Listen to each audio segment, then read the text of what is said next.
বলতেই হবে ইনশাআল্লাহ, কারণ আগামীতে আবার আপনাদের সাথে দেখা হবে কিনা আমি জানি না। কথা বলতেই হবে। বসেন, কেউ দাঁড়িয়ে থাকবেন না। আমি দেখতে পাচ্ছি বাংলাদেশের ভাগ্য আকাশে উত্তর গগনে কালো মেঘ জমা হয়েছে, ঝড়ের পূর্বাভাস লক্ষ্য করছি।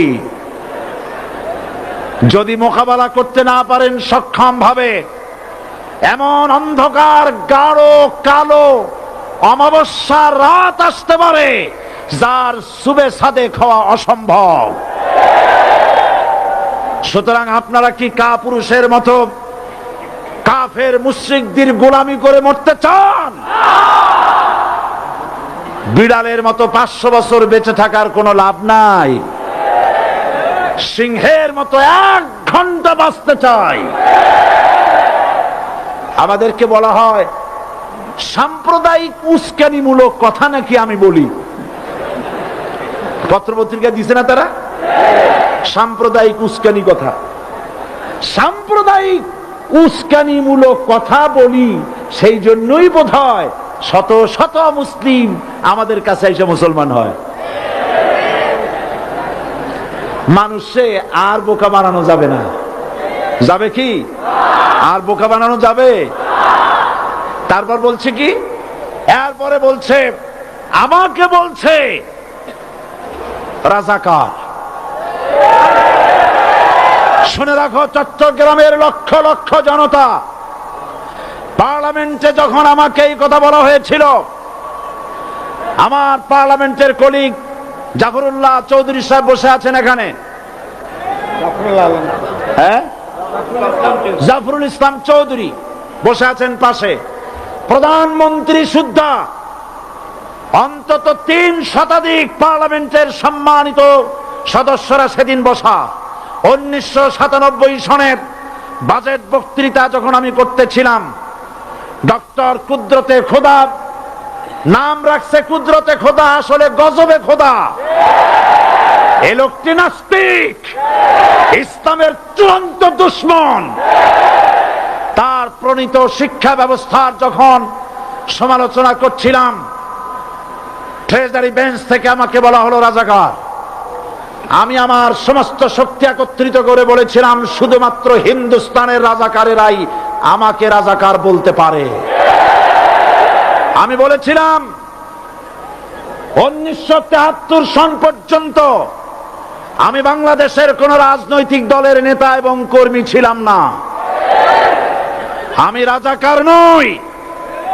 আমাকে রাজাকার বলে যদি তাকেও প্রমাণ করতে না পারে 10 কোটি টাকার মানহানি মামলা দায়ের করব। আমার এই বক্তব্য সারা দুনিয়া শুনেছে। পার্লামেন্টে আমার এই বক্তব্য রেকর্ড হয়ে আছে। সেদিন 3 শতাধিক পার্লামেন্ট মেম্বারের কেউ আমার চ্যালেঞ্জ গ্রহণ করেন নাই। যে কোনো ব্যক্তি পার্লামেন্টে গিয়ে আমার বক্তৃতা দেখে আসতে পারেন। এরপরে 1997 সনের 7ই অক্টোবর দৈনিক জনকণ্ঠ পত্রিকা যখন আমার বিরুদ্ধে লিখলো, সেই পত্রিকায় সাইদির ওপেন চ্যালেঞ্জ 8ম পাতা, 1997 7ই অক্টোবর, এত বড় 2 কলামে হেডিং।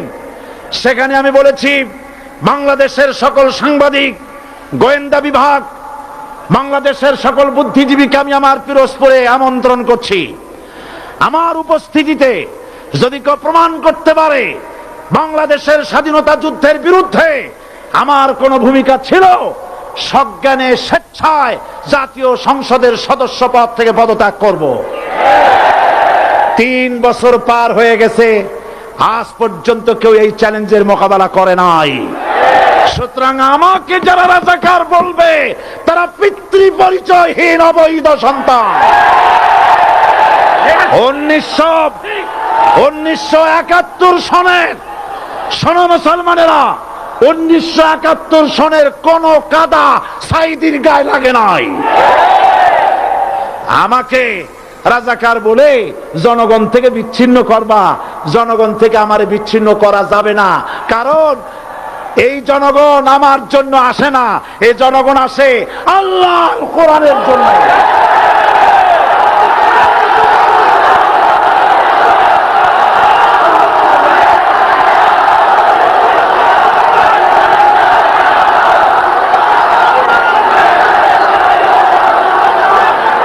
আজকে আর যারা ইসলামের কথা বলে, তারাই রাজাকার, তারাই মৌলবাদী। মৌলবাদী বললে আমরা অসন্তুষ্ট হই না, কারণ মৌলবাদী শব্দটা আসছে মূল থেকে। মৌল শব্দ এসেছে মূল থেকে। মূলবাদী তার মানে যারা মূলে আছে। মূল হলো কোরআন, মূল হলো হাদিস, মূল হলেন আল্লাহ, মূল হলেন আল্লাহ রসুল। আমরা আছি মূলে। এখন বলেন তো মূলের শক্তি বেশি না আগার শক্তি বেশি? আমাদের যারা মৌলবাদী বলে ওরা হলো আগাবাদী। মূলে আছে কত কোটি? 12 কোটি। মূলে আছে কত কোটি? আর আমাদের যারা মৌলবাদী বলে ওই থাকো গাছের আগায়, আমরা মূলে। লাভালাভি বেশি করবা না, 12 কোটিতে গাছের গোড়া আসতে নানা দেবে, মামু বাড়ি দিল্লি গিয়ে পড়বা, বাংলার জমিনে জায়গা হবে না। এ কথা বিশ্বাস করো। বাংলাদেশের মুসলমানদের শরীরে এক বিন্দু রক্ত থাকতে শয়তানের তৈরি করা ধর্মনিরপেক্ষ মতবাদ বাংলার জমিনে কায়েম হতে দেওয়া হবে না, হবে না।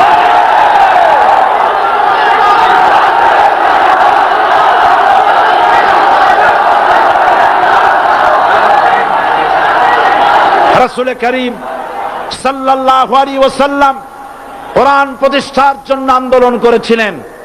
আয়াতুল কুরসি আমাদের সে কথাই শিখেছে।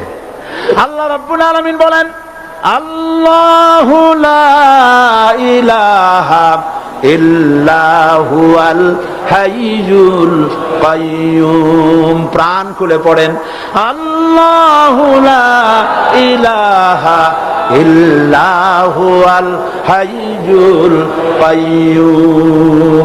আল্লাহ হচ্ছেন তিনি, যিনি ছাড়া কোনো ইলাহ নাই, আইনদাতা নাই, বিধানদাতা নাই। আমরা মানুষের তৈরি করা আইন মানি না। 12 কোটি মুসলমানের দেশে আইন তৈরি করবে মানুষ, আমরা মানব না। পার্লামেন্টে তৈরি হতে হবে কোরআন দিয়ে, পার্লামেন্টে আইন তৈরি হতে হবে কোরআন দিয়ে। সুতরাং ভয় যতই পান আর যতই ষড়যন্ত্র করেন, 4 দল যখন একত্রিত হয়েছে, ঐক্যবদ্ধ থাকবে, সরকার ঐক্যবদ্ধভাবে গঠন হবে, নির্বাচন ঐক্যবদ্ধভাবে হবে এবং কোরআন হবে, আল কোরআনের পার্লামেন্ট হবে বাংলাদেশে।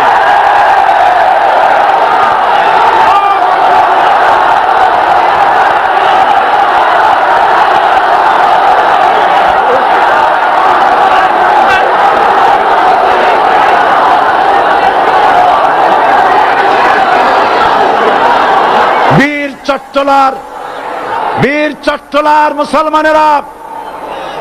চট্টলার মুসলমানেরা স্বাধীনতার ঘোষণা, এই চট্টগ্রাম থেকে স্বাধীনতার মহান ঘোষক প্রেসিডেন্ট জিয়াউর রহমান সাহেব দিয়েছিলেন।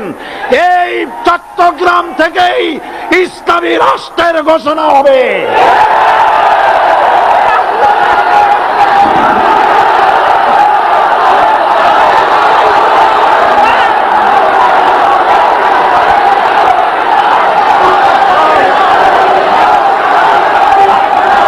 আশাবাদী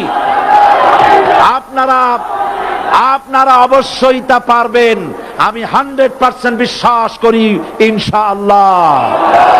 কারণ যে ষড়যন্ত্রের মোকাবেলা করে স্থানীয় রাজনৈতিক দলের নেতৃবৃন্দ কোরআনের মাহফিল সিনায় এনেছেন, আমি প্রথম দিনেই বলেছি চট্টগ্রাম তাফসিরুল কোরআন মাহফিল কোন রাজনৈতিক দলের প্রতিনিধিত্ব করে না।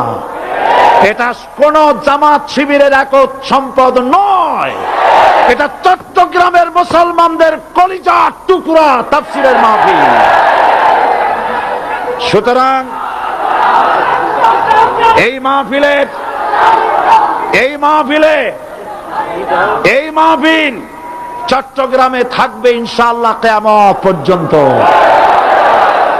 144 ধারা 288 হয়ে গেছে, ষড়যন্ত্র পায় পায় চলে গেছে। আমি ওই সব ছেলেদের বলি, সরকারি দলের ছাত্র হইয়া মুসলমানদের বিপক্ষে যাইও না। এদেশের ভাগ হয়ে